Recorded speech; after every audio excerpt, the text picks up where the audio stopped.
Samsung has been on somewhat of a roller coaster the past year. Last year they brought us the Samsung Galaxy S5, which wasn't all too great, but they also brought us the fantastic Galaxy Note 4. This year they started off with a bang with this, the Samsung Galaxy S6. Completely redesigned, completely reworked, and it's definitely a phone that's been catching people's attention. So enough of us talking, let's go ahead and unbox the Galaxy S6 and share with you our first impressions.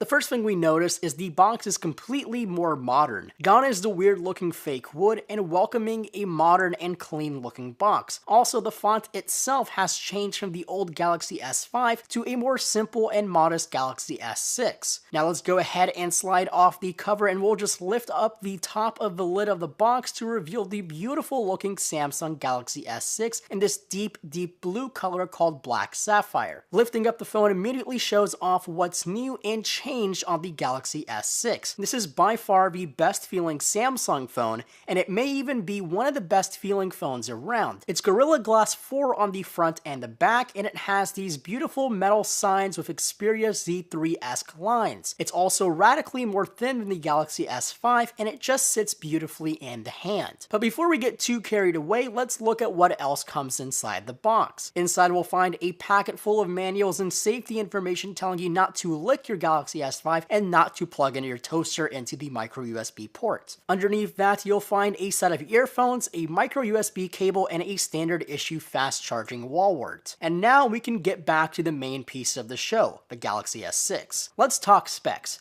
Up front, you'll find a beautiful 5.1-inch Quad HD Super AMOLED display. It's the same size as the S5 but a higher PPI at 577. Around the sides of the S6, you'll find the volume rockers on the left side, a lock switch and a SIM card tray on the right, an IR blaster on the top of the phone, and finally a micro USB port and a set of speaker holes on the bottom. Now flip it to the back and you'll see an all Gorilla Glass 4 back with a beautiful 16 megapixel camera with optical image stabilization and a combined flash and heart rate sensor. Now on to the internals. Packed inside the Galaxy S6 is the Samsung Exynos 7420, which includes a quad-core 2.1 GHz A57 chip alongside a quad-core 1.5 GHz A53 chip. That combines to be an octa-core powered device. The GPU is also new, which is a Mali T760 MP8. Also, forgot to mention this has 3 GB of RAM and 32, 64, or 128 GB of internal storage. Sadly, there is no micro SD card expansion this year. Now, the Samsung Galaxy S6 in the hands feel unbelievable. This is actually my first time personally holding the S6, and I'm absolutely blown away by the quality. All the buttons have great feedback, and the phone feels absolutely more solid and more premium than any phone that preceded it. The only downside I've found so far is the very slippery feeling on the backside. That Gorilla Glass 4 may prove to be the demise of some owners' devices, but we'll definitely see how this does in my pockets and in my hands during my review period. Now let's go ahead and power this thing up and take a brief look at the software. Now the Galaxy S6 is running Android 5.0.2 Lollipop with the latest iteration of TouchWiz. This year TouchWiz has been extremely lightened over the last previous generation, and I'm totally for it. It feels much more snappy than it did on the Note 4. You still have Flipboard integration on the left of the home screen, and it still stutters here and there, but the overall slickness of the user interface is unbeatable. Honestly, it feels like the quickest Android device I've ever used. Quicker than the HTC One M9, but again, these are only my first impressions, and I'll have to provide you guys a proper speed test in an upcoming video. But I want to say thank you for watching my unboxing and first impressions. I definitely appreciate it. Make sure to leave us a comment below of what you would like to see in our future videos and what you liked on the Samsung Galaxy S6, and also future videos on devices like the HTC One M9. Also, subscribe if you haven't already because more videos on the Galaxy S6, including the full review, are all in the works. And lastly, make sure to give this video a thumbs up. And as always, my name is Marco Hanna, and I'll catch you guys in the next video.